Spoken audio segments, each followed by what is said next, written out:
Welcome to the Software People Stories. I'm Shiv. I'm Chitra. And I'm Gayatri. We bring you interesting, untold stories of people Associated with the creation Or consumption of software-based solutions. You'll hear stories of what worked, and sometimes what didn't, you will also hear very personal experiences. and insights that would trigger your thoughts And inspire you to do even greater things.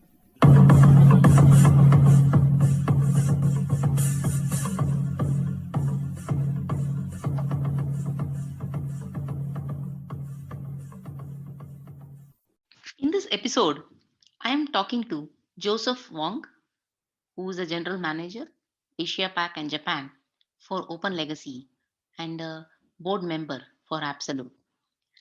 He shares a very interesting perspective of working in different geographies, starting from Canada, Australia, and right now in Hong Kong, and moving across different domains of work as well as roles, being a software engineer to a pre-sales to customer success, as well as being an executive manager. He shares how you got to always take the long-term view and be challenged and enjoy the challenge and the change. It's an amazing conversation. Listen on. Hi, Joseph. Welcome to Software People Stories. Hi, Gayatri. Thanks for having me. It's so nice to hear from you and going to be a very exciting conversation. Before we get started, would you like to introduce yourself to our listeners? Sure, maybe I'll give a 60-second elevator pitch of myself. A little bit about my life story. I was actually born and raised in Hong Kong up until my high school years. Then I moved to Canada, actually Toronto, Canada, with my family back in the mid-90s to continue my education. And in university, I actually did computer engineering. So I'm a bit of a geek at heart, and I like to look under the hood when it comes to technologies and things like that. But then I spent about 10 years working in North America, both Canada and the US, before moving out to Australia. So another continent for me. And I stayed in Sydney for about 2 years before coming back to Hong Kong, where I was born about 10 years ago. So full circle, but it took quite some time for me to make that journey back to Hong Kong. And ever since I've been working in software, and overseeing different functions and domains. But of course, we can get into that if you guys are interested later. Awesome, Joseph. And I also see a lot of marquee companies in your profile. You've started in Amazon as an intern. You worked with IBM, and you now are a part of OpenLegacy as well as you are a board member for one of the large organizations. So, what before all this started, right? What was really the initial memory of software for you? I guess you're asking why I got into software in the first place, right? And to be very honest, it was the technology, my interest in technology, even at a young age, that got me started. I still remember, having my first computer in elementary school. I think it was on DOS at the time. And, I did some very simple programming in a summer when I was in elementary school, and I fell in love with it, to be very honest. And that's how it got me started. And ever since, I've been playing with the computers more on the technical side, but eventually I moved more to consultation. Because I felt like I also, besides technology, I also like talking to people, right? And that's why, I moved eventually into consulting and also, sales, which is what I'm doing now. Very, very cool. In fact, when you were talking about your multiple avatars that you have right on, do you want to share your own functional roles that you have, starting as a developer, starting in the technology side, and you have worked in pre-sales, you have worked in sales. I also see you being the executive member for the leader in the being part of the leadership team. What all various hats have you worn? And can you share some stories as to what made you switch, right? In terms of, because it's change is hard for any person. What propelled you to do that? Sure. Well, I need to caveat, all these changes with the fact that I'm actually a person that is easily bored. Okay, so I'd like to see new challenges and changes every now and then. But I think coming from computer engineering when I was back in school, the first, I guess, logical step for me, to take on the first job as an intern was to be a software developer. At the time, I was lucky because I studied in Canada, but I got a internship in Amazon as a software developer. And one fun fact back then was I actually got to meet with Jeff Bezos, who's now the richest person, or maybe one of the richest, top two at least, before he became the richest person in the world. But it was a very good experience. We actually had a meeting, I think a lunch meeting with him, just to learn a little bit about him, because he at the time was trying to entice the interns to and good talent to stay at Amazon after graduation. But yes, I first started off as a software developer just based on the nature of the program that I was taking in university. And I think I did pretty well, in that part of the job. But again, I didn't really like sitting in front of the computer and typing away coding all day. So my first job after graduation was actually in consulting. It was still programming, it was still software development, but I was actually located at a client site and trying to problem solve for the customer at the time. So that kind of got me into, I guess, my first gig into consulting immediately after graduation. Then I found out that I learned something about myself actually in the first job, which is I didn't quite like working for huge organizations, like the very big organizations, even though you may see on my profile that I've worked with IBM, HP, and the likes. I found that I actually like the smaller organizations better. And that is because these smaller organizations are often more nimble, and they can make decisions much more quickly. I feel like I can actually make impacts in these companies, much more regularly. Okay. And so, after about a year and a half in my first job after graduation, I went to a startup company, also in Canada at the time. And they were actually doing online sports betting, which is a very special niche. And I went into the R&D team as a product developer, and then eventually a product manager, and growing through the ranks there in my short stint there. I didn't realize that you're also in product management also. I only was thinking you were having functional domain understanding of pre-sale sales, but also from a product management as well. Nice. Yeah. But the first real turning point of my career is actually in the next role, which is NetSuite. So they are a SaaS company. Back in 2005, I believe I joined them when they were just starting up shop in Canada. Okay, so this is a US company. At the time, they were not listed. They were, one of the early pioneers in SaaS, and they came to Canada. And so, I was one of the team members helping them build the team from, the ground up. And I really enjoyed that experience. So I told myself going forward, I really want to, work with small startups that actually have ambition to grow in a particular region. And that's how I started my journey, with various companies afterwards, and also moved to different geographies because of the need from those companies. Nice. When you grew in NetSuite and within NetSuite itself, I think you moved to Australia, right? Because of the specific need. Yeah. Was it hard from a personally, I know you are from the Asia Pac region, but was it hard for you to do that shift? And what kind of a cultural, I don't want to call it as a barrier, but it may sound very negative, but what kind of a, adaptiveness that you brought into yourself when you did that?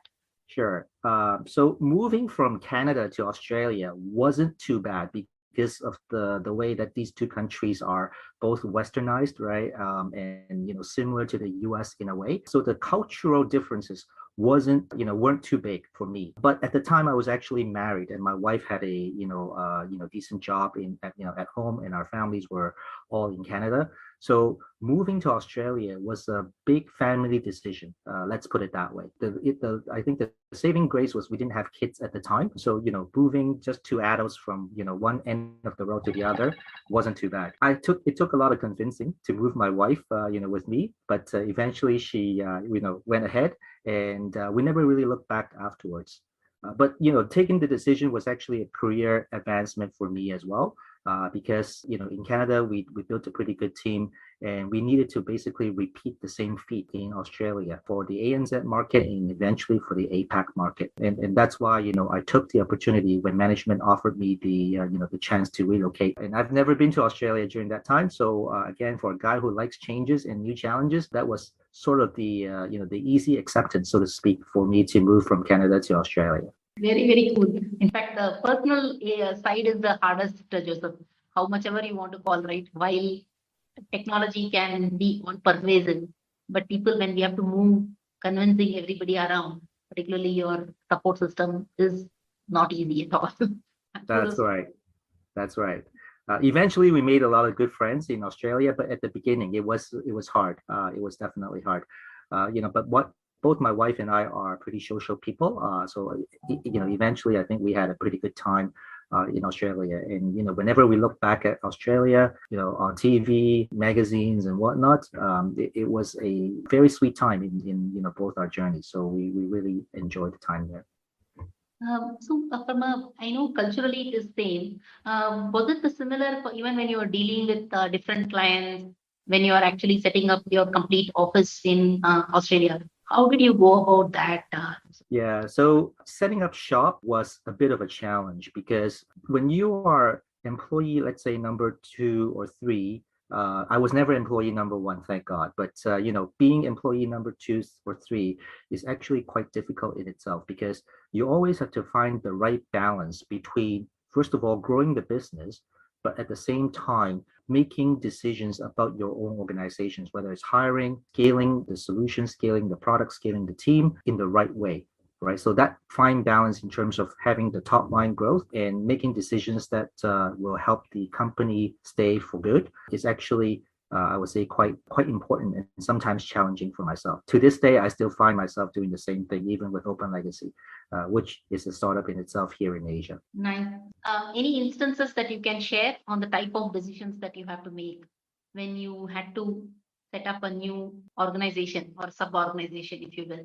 If I think back to my time in Australia, one of the key business decisions at the time was we have our own solution, but we were trying to get out of the SMB market and focus more on the enterprise. So we found a partner that was very gung-ho in working with us and basically told us that they can white label our solution. They will pay us a handsome sum of money, but they will, white label this. They want us to white label the solution for them so they can actually go in to the SMB market, with their own brand. So we needed to make a decision on whether that was the right way to go. And ultimately, I think we took a middle ground that where we did white label the solution, but we didn't take the full sum of money, so to speak, at the beginning. And we said, let's be partners in this.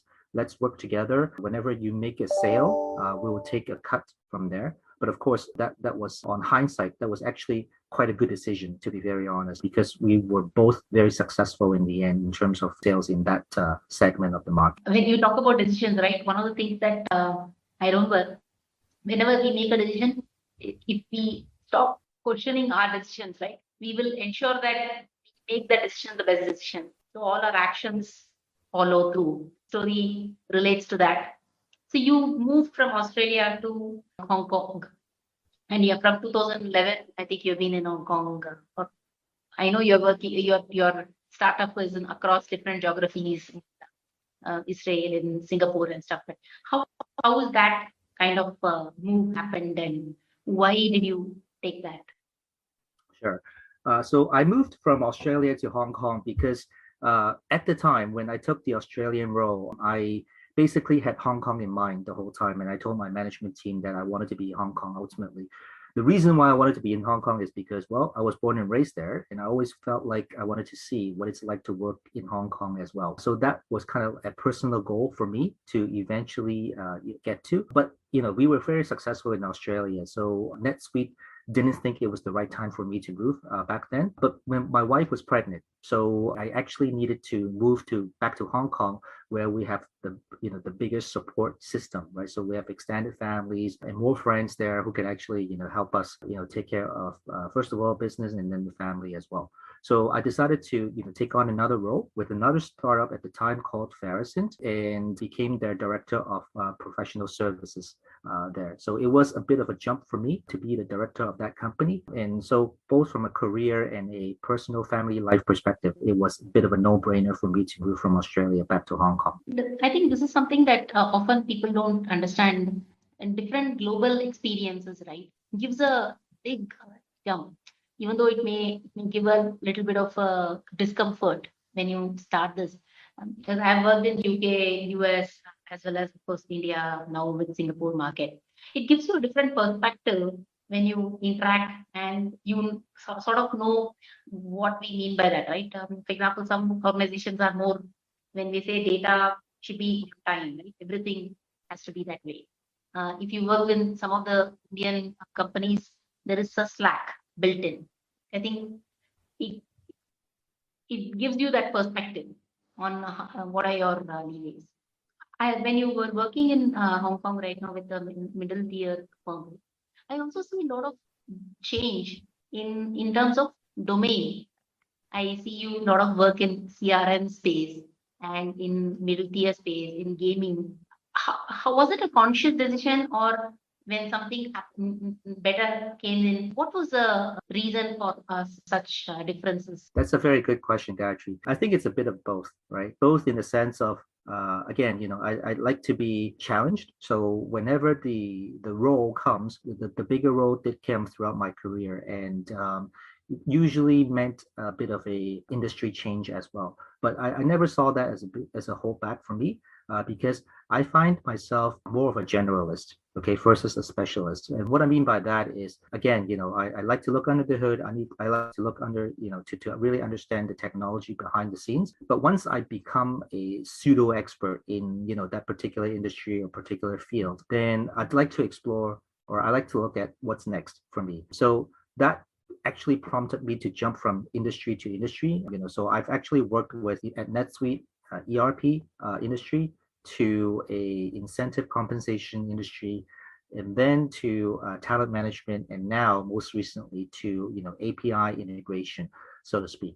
But every step of the way, I made sure that I became at least a pseudo expert or some sort of expert in the area, before I say, I've conquered this realm, and so, it's time for me to learn something else. So it's pretty evident in the fact that I've been giving a lot of speeches, do a lot of public speaking for the companies that I worked for, to really represent them well, and represent the space well as well. It is also not just about learnability, right? It is also about ability to, some of the innovations that are happening in one industry, are you able to bring in and cross-pollinate, if you will, in the other one, right? Any aha moments when you do that shifting, Joseph? In some industries, for example, banking, multi-terabit is a given thing. While the same thing, if you go to a different industry, have you had any such aha moments? I think the aha moments come from the fact that, hey, I would say that there are aha moments, but they're not very obvious, in the sense that maybe when I was working, let's say, in ERP, my understanding of banking, my understanding of insurance, even manufacturing companies, really helped prepare or pave the way for my current role, which is really dealing with a lot of banks and insurance companies, right? But I wouldn't say it's a very clear aha moment, but all the experiences that I have gathered over the past 10, 15 years have really helped me understand the world better, and therefore be able to articulate and be able to try to solve the problems of my counterparts, from the customer organizations, more easily. Now, I'm not saying, I can solve everybody's problems, but, it does help me at least appreciate, the different industries that I work in these days, which is a lot of banking and insurance companies. Very, very cool, Joseph. I mean, I am amazed that you are not only able to get into the environment, but also being able to excel in that new areas. One of the things that I like when we originally met, right? You were able to forge relationships very easily and very quickly. And I mean, I know software technology is all about zeros and ones and ensuring that your code quality, coverage, all of that is great. But in the end of the day, we are all people and we want that sort of a rapport and able to have that empathy. How is that consciously you've been developing, or is it, how do you build that? That's a very good question. I don't think I do this purposely, but being in sales right now, of course, needs you to be a likable person, right? And I think a lot of my current rapport building comes from the fact that I do have empathy with the customers. So I always go into, let's just say, a meeting to see how I can help the customer. So I want to be a helper, for these customers, even if they don't end up being my customer in the end. I wanted to understand what their problems are, and if there's a chance for us to help improve the situation or to resolve the situation, that would be, my ultimate goal. So I always have that mindset. But this mindset also comes from the fact that I've also worked in services and customer success. I'm not a, born salesman, to be very honest, but the fact that I've worked in, let's say, professional services, gave me an appreciation of the fact that, hey, selling may be, not so hard at the end of the day, but keeping the promise through professional services that were made in sales is actually quite difficult. So having that services background helped to ensure that I don't overpromise when it comes to selling anything. And I give the good, the bad, and sometimes the ugly to the customer so that they can make a conscious decision themselves on whether, we're the right solution for them or not. I think that not just giving the good and sometimes, spelling out the bad as well will help build rapport, especially when, and I'm in the role that I'm in currently. Very, very well put. In fact, my interactions in the past with the sales team is sometimes they go and promise something even without even consulting. And when I started being an agile coach, so that's one of the first things they say, okay, thank God we are doing agile because delivery team and the actual team which is consuming is all together. So I think you are right in terms of presenting the facts as is, even though sometimes it's hard for the other person to hear. It's better that way than tough love. It's not easy. Absolutely. Yeah. I always take my relationships with the customers from a long-term view rather than just a short-term view, right? And, I know that in my past lives, in my career, I've seen sales folks sell the deal, throw the ball over the fence, and, just say good luck to the services people and walk away, right? But that's not the approach that I think would work long-term for any company. So I take the long-term view and ensure that we are actually partners with our customers eventually. True, true. I think I can imagine what I have gone through. I have a lot of stories to tell. Let me not give you all that gruesome story. Yeah, me too. But we can definitely share some stories over a beer at some point. Definitely. How has culturally changed? How have you changed, or maybe you have changed others when you moved from Canada to Australia to Hong Kong? Has that been any subtle changes, or I know Hong Kong is equally global in terms of how its development is happened. Yeah, I think there are definitely cultural changes, more from East and West perspective. So I am pretty much Canadian. So I've lived in Canada. The number of years I've spent in, the Western world is almost equal to the number of years I've spent in the Eastern world. So I definitely see both sides of the equation. In Hong Kong, I've been lucky in taking on roles that are pretty much all APAC. So before the pandemic, I was traveling I had a very busy travel schedule all over Asia. And I've even been to India quite a few times because in one of my previous roles, I led teams from India as well. So I do see the different cultural aspects within, just even in Asia. I think a lot of the countries themselves are different. In Southeast Asia, you have Singapore, Malaysia. In a way, they're, a little bit similar.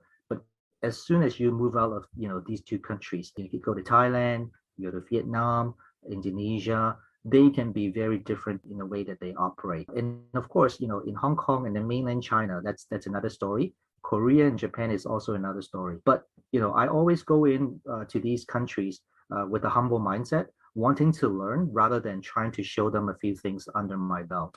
And I think going in with a humble mindset, wanting to learn and being respectful of these cultures often led me to good outcomes. Now, I did make some mistakes along the way, obviously, when it comes to especially negotiation with different cultures. But at the end of the day, I think going in with that sort of mindset will help you achieve more than doing damage.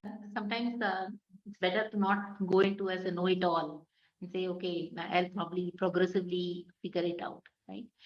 You are also a board member for AppSolute firm. Yeah.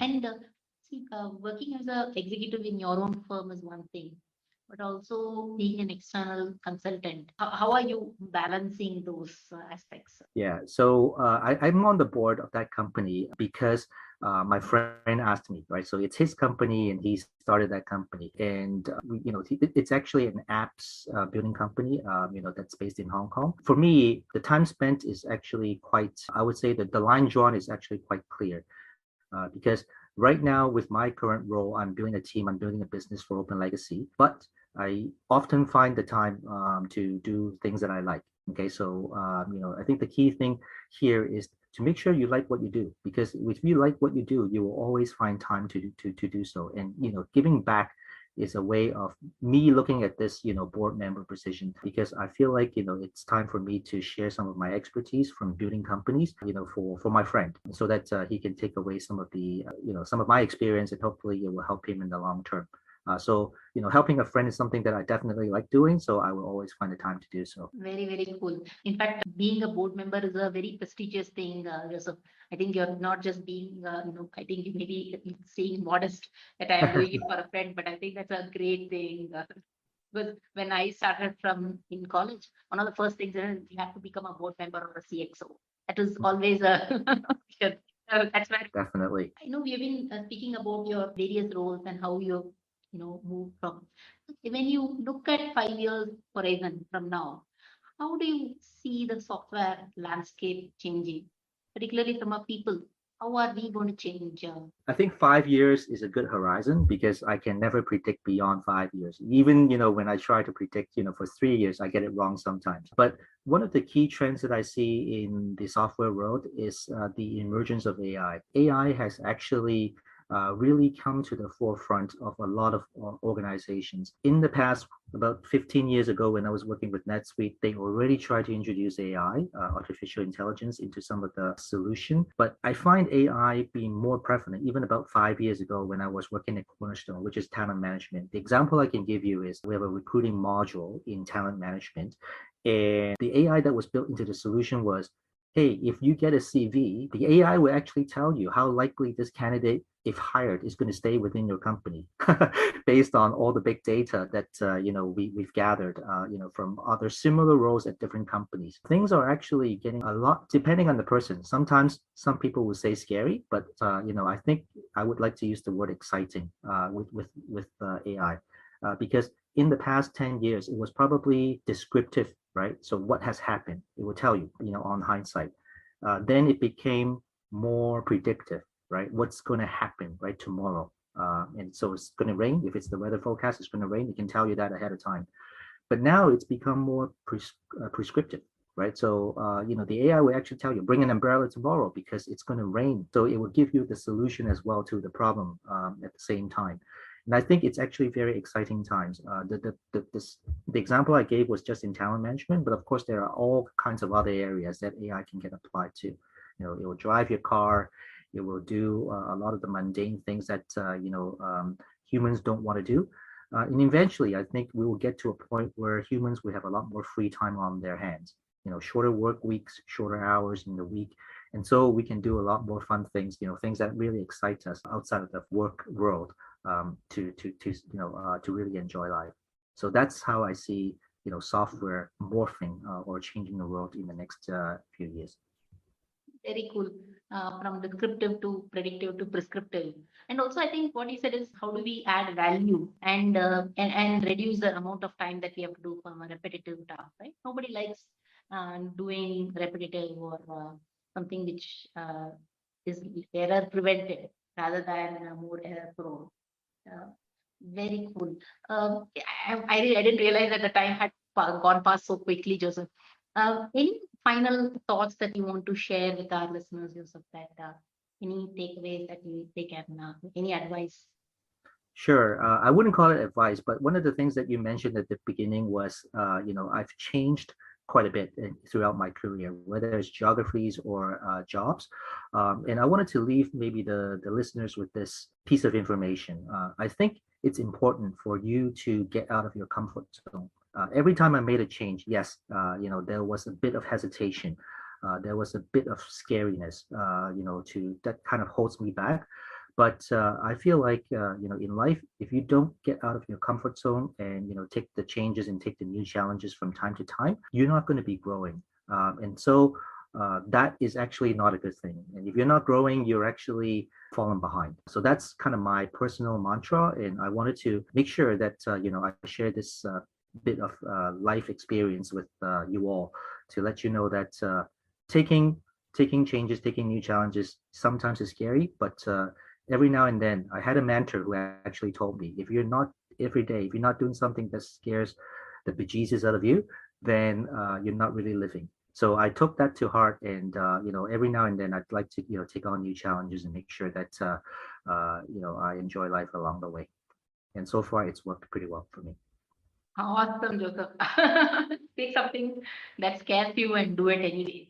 Thank you so much for your time, Joseph. I really appreciate you candidly sharing your experience, and I hope listeners love your multi-geography, multi-talented person you are. My pleasure. Thanks, Gayatri.